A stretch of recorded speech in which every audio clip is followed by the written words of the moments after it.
Here's some business advice that's blindingly obvious once you know it. Now, a couple of years back, I found myself in the unusual situation where I was invited to interview Bill Gates in the morning and James Dyson in the afternoon. So, two billionaires in one day. I'd got an email out of the blue. I was running a magazine at the time. Would I like to interview Bill Gates? They even offered to fly me to Sydney. That was really cool. I said yes. And then a couple days later, I got the message saying, would I be interested in interviewing James Dyson in Sydney on the exact same day? So I flew to Sydney. I turned up at a big hotel where I'm guessing Bill Gates was staying. And I was ushered into a little bit of a conference room, you know the ones with the bottled water and the really rock hard mints.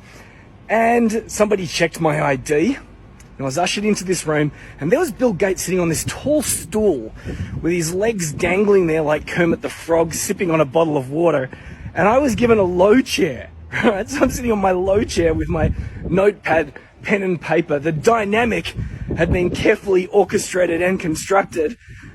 We knew who was the boss in this situation. And I asked a bunch of questions, and I got a bunch of answers. But mainly he just wanted to talk about the latest version of Windows, whatever it was at the time, and he wanted to tell me about the features, and he wanted to tell me about his opinions about the technology landscape at that time, and I dutifully took notes, and I went away and I left that meeting, and I thought, cool, I just interviewed Bill Gates.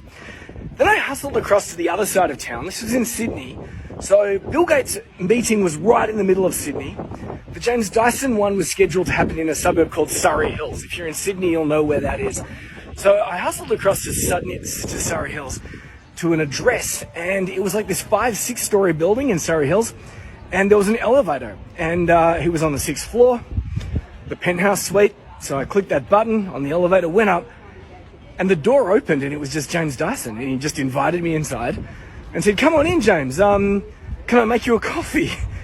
We walked into his apartment, he made me a coffee, we sat down on the couch, and he said, who is your target audience? Who are the readers of your magazine? And I explained to him who they were, and he said, well, maybe we can teach them something. Maybe we can teach them, we can come up with a process to teach them something.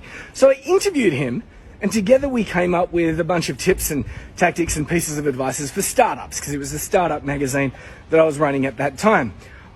I graciously thanked him, shook his hand, and left. Now, here's the interesting moral of this story, and that is the Bill Gates interview appeared in our magazine and online, and it had the longevity of a common housefly. Because all he wanted to talk about was his business, the features, and his opinions about what was happening on the tech landscape at the time. None of it had longevity.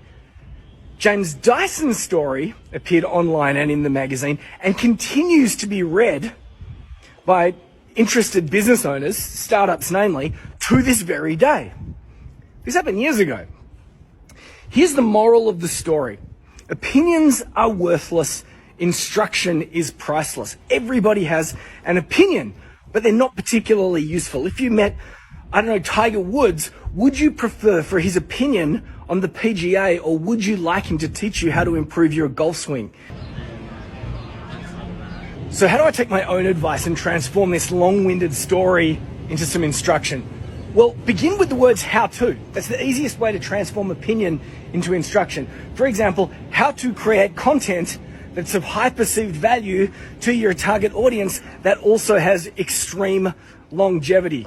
That's what I learned by meeting those two people. Opinions are worthless, instruction is priceless. If you want to transform opinion into instruction, create content that begins with the words how to.